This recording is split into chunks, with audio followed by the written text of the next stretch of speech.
Shalom, salam sejahtera. Renungan malam seiman berjudul Penasehat Ajaib. Sebab seorang anak telah lahir untuk kita, seorang putra telah diberikan untuk kita.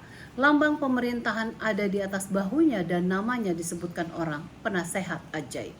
Allah yang perkasa, Bapa yang kekal, Raja damai. Yesaya 9 ayat 6. Alkitab menunjukkan berbagai macam ciri dari Allah.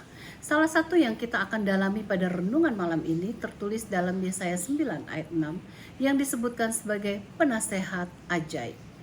Dalam dunia yang penuh kegelapan ini, ada satu pengharapan untuk mendapatkan terang, yaitu Yesus, yang merupakan Allah dengan peranannya yang sangat penting, yaitu sebagai penasehat ajaib. Tidak peduli apakah peranan kita sebagai manusia, kita patut menyadari bahwa kita mempunyai keterbatasan baik secara pribadi di rumah tangga, di pekerjaan, apakah pekerjaan itu di dalam organisasi gereja atau di masyarakat.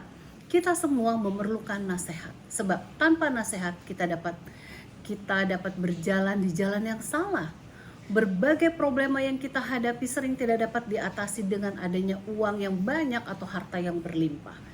Pemecahan kepada masalah yang kita hadapi tidak pernah diperoleh dengan memfokuskan kebutuhan atau kondisi di luar kehidupan kita.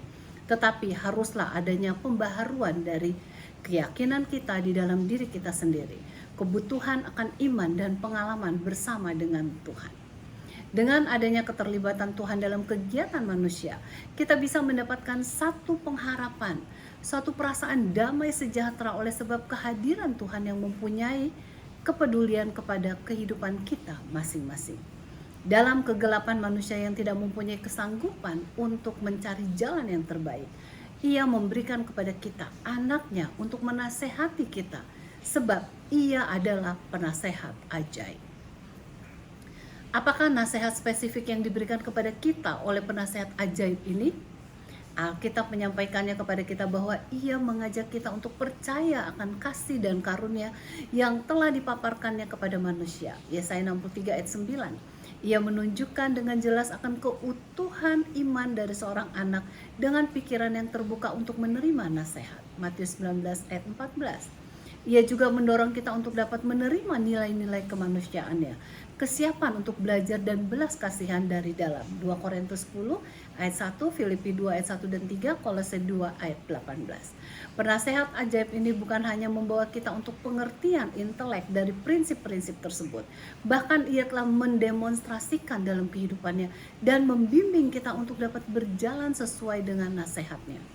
Ia adalah satu-satunya pengharapan untuk pertumbuhan kerohanian, mental, emosi, dan kebahagiaan kita. Semoga kita bersedia untuk senantiasa menerima nasihat dari penasehat ajaib ini. Tuhan Yesus memberkati.